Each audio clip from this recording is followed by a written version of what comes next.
बबुआ के दूध सखी रे भतरे नु पिएला रे सखी। बबुआ के दूध सखी रे भतरे नु पिएला। महाना कैसे करी अरे महाना कैसे करी खाली ओही पजिएला बबुआ अरे बबुआ हाँ बबुआ के दूध सखी रे भतरे नु पिएला।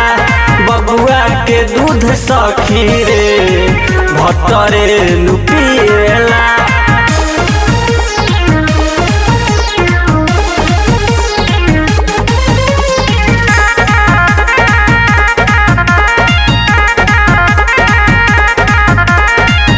रह जाला सखी बबुआ उपास आके बैठ जाला भतरा हो पास हो बड़ा तोहम करेला खाली कोरा में धरेला।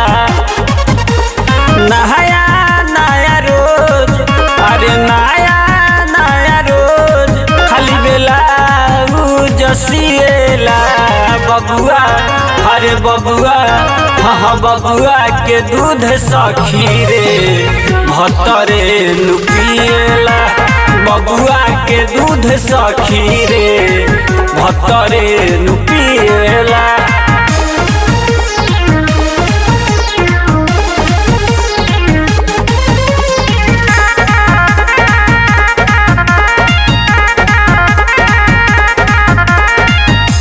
राजो सुरीला नितेश सखी कुछो बुझात नइखे कवना पसकी।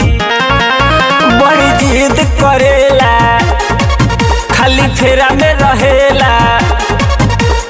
आधी आधी रात आधी रात खाली हमरे से मिलेला बबुआ अरे बबुआ हाँ बबुआ के दूध सखी रे भतरे नु पिएला। बबुआ के दूध सखी रे भतरे नु पिएला। नदिया सब दूध पीली के दूध ही पी जाता।